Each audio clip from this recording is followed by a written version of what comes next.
তাহলে তোমার মনের বাসনা পূর্ণ হয়েছে। হে প্রভু, যাবার সময় প্রণাম নাও প্রভু। আশীর্বাদ করি বৎস, দীর্ঘজীবী হও, সন্তান নিয়ে তুমি পবিত্র সুখে থাকো।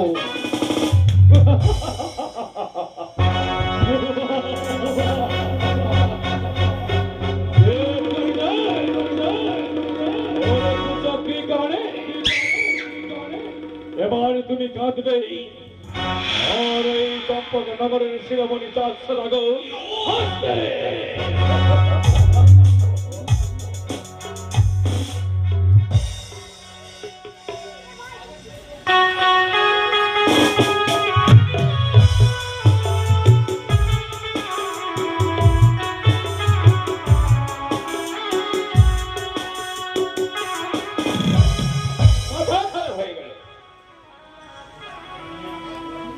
মহারাজ পত্রে অনুষ্ঠান করে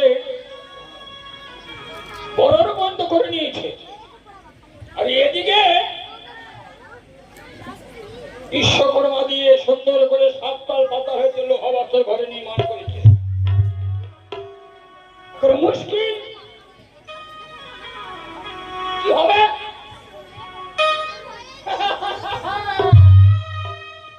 তার মানে আমার বন্ধু বলতে চাইলো খিন্দর, সে বলছে বন্ধু এই সব কি গঠিত হচ্ছে, কি জন্য হচ্ছে?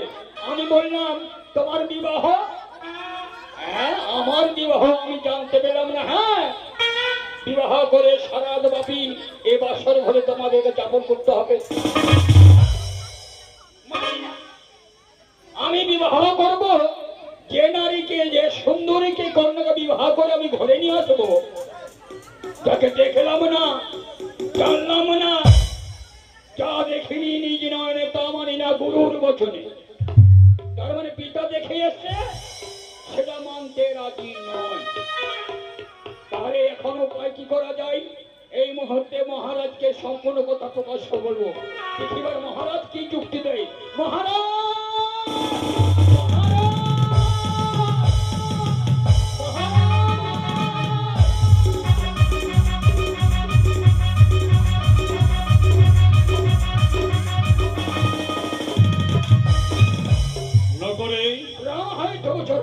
আশীর্বাদ করে ন করে কেন আজ অসময়ে তুমি আজ রাজপ্রাসাদে চিৎকার করো মহারাজ মহারাজ বলে? কেন ন করি? কেন আসতে বাধ্য হলো মহারাজ? আপনি কত সুন্দর করে লোহাবাসর নির্মাণ করেছেন। তাই তো সত্য, দেব শিল্পী আহ্বান করে